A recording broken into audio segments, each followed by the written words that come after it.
Voici notre grille telle que nous l'avons laissée la dernière fois, mais un petit peu plus propre, un petit peu tiré à l'ordinateur, à l'imprimante, c'est quand même beaucoup plus propre que quand je l'écris moi-même. Déjà que j'écris très mal, ça n'arrange rien. Mais j'ai repris cette feuille avec les relations logiques que nous avions trouvées, que nous avions mises en évidence entre les différents chiffres. Alors nous allons donc repartir du chiffre clé qui est le 5, ici. Voilà, et en partant de ce chiffre, eh bien, nous allons pratiquement terminer notre grille. Alors d'abord, ce chiffre 5 nous permet de mettre un 3 ici, ce qui est déjà une bonne chose. Ce 3 ici nous place le 3 qui est là. Il pouvait se trouver sur ces deux cases. Il est donc ici. Voilà. Et ici, nous avions un 3 et un 2. Puisque nous venons de mettre un 3 ici, nous mettons donc un 2 ici. Et ce 2 nous place évidemment un 3 ici. Voilà. Nous aurons déjà bien avancé. Alors maintenant, sur la ligne L6, il ne nous manque plus qu'un chiffre, qui est le 9. Donc évidemment, le 9 se trouve là. Et ce 9 nous place le 2, ici. De même, ce 9 nous interdit un 9 sur cette ligne. Or, sur ce carré, il nous manque un 9. Le 9 sera donc ici. Et ce 9 va nous interdire un 9 ici. Sur ces deux cases, le 9 est également interdit par ce 9. Le 9 va donc se trouver ici. Et ce 9, toujours de façon automatique, vous voyez comme cette méthode est pratique parce que les chiffres découlent les uns des autres de façon parfaitement logique. Ce 9 va donc nous placer le 4, que voici.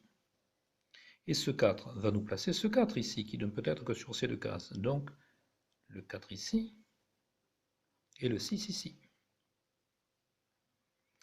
Et puis maintenant, sur ce carré, il nous faut un 4 puisqu'on n'en avons toujours pas. Or, le 4 ne peut pas être ici à cause de ce 4. Il ne peut pas être ici à cause de ce 4-là. Il est donc ici. D'ailleurs, le 4 est le dernier chiffre qui manquait sur la ligne. Donc, c'était pas si difficile que ça à trouver. Maintenant, sur ce carré toujours, il ne nous manque plus que deux chiffres, qui sont le 5 et le 6. Donc, nous allons avoir ici un 5 et un 6. Pour l'instant, nous ne pouvons pas les positionner. Ici, même chose, il ne nous manque plus que deux chiffres. Donc, nous allons avoir ici un 2 et un 5. Un 2 et un 5. Mais là, nous avons un 2. Donc, nous pouvons les positionner 2 et 5. Et bien voilà, ce 5 maintenant nous permet de positionner, de placer le 5 d'ici.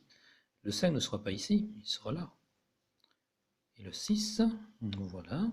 Je ne l'ai pas fait, mais vous pouvez vérifier qu'au fur et à mesure de notre travail, tout est cohérent. Quand nous avons mis un 6 ici, il n'y avait pas autre 6 sur la ligne. Vous pouvez le vérifier à chaque fois. Et maintenant, il ne nous reste plus qu'à placer ces deux chiffres. Donc ici, il ne nous manque que le 2 sur la ligne, donc le 2 est ici.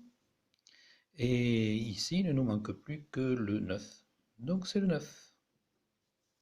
Voilà, et vous voyez que notre grille est totalement remplie. Nous avons fait ça de façon, comme d'habitude, toujours parfaitement logique et progressive. Maintenant que nous avons terminé cette grille, il me reste à vous présenter la totalité des chiffres clés, puisque je vous ai dit que le 5 était un des chiffres clés, et les voilà. Vous pouvez reprendre chacun de ces chiffres et en appliquant la méthode de résolution que nous avons appliquée jusqu'à présent, eh bien vous arriverez à chaque fois à la solution. Il semble qu'il y ait beaucoup de chiffres clés, mais ne vous inquiétez pas, c'est parce qu'il s'agit d'un problème simple, nous ne sommes qu'au niveau 7. Ça va se compliquer bien vite et le nombre de chiffres clés va très vite diminuer. Voilà, j'espère que vous êtes bien amusés et je vous dis à bientôt pour une nouvelle grille. Je me permets de vous rappeler l'adresse de mon blog solutionsudoku.overglobe.com sur lequel vous retrouverez les grilles que je vous ai communiquées tout à l'heure si vous voulez bien continuer à jouer et sur lequel aussi vous pourrez me faire part de vos observations, de vos réclamations, de vos suggestions, tout ce que vous souhaiterez me faire savoir. Vous pourrez également m'adresser votre défi si vous le souhaitez et me proposer une grille très difficile que je m'engage à résoudre et pour laquelle je m'engage aussi à fournir cette résolution, évidemment logique, progressive et parfaitement mathématique, si on peut dire, sur cette petite chaîne. Cette méthode est décrite dans mon livre « Résoudre les sudoku », édité en tant qu'auto-éditeur chez Amazon et disponible chez ce fournisseur. Je remercie la société Megastar, éditeur de Sudoku, dont vous voyez s'afficher le site internet, qui m'a aimablement autorisé à utiliser ses grilles et son échelle de difficulté.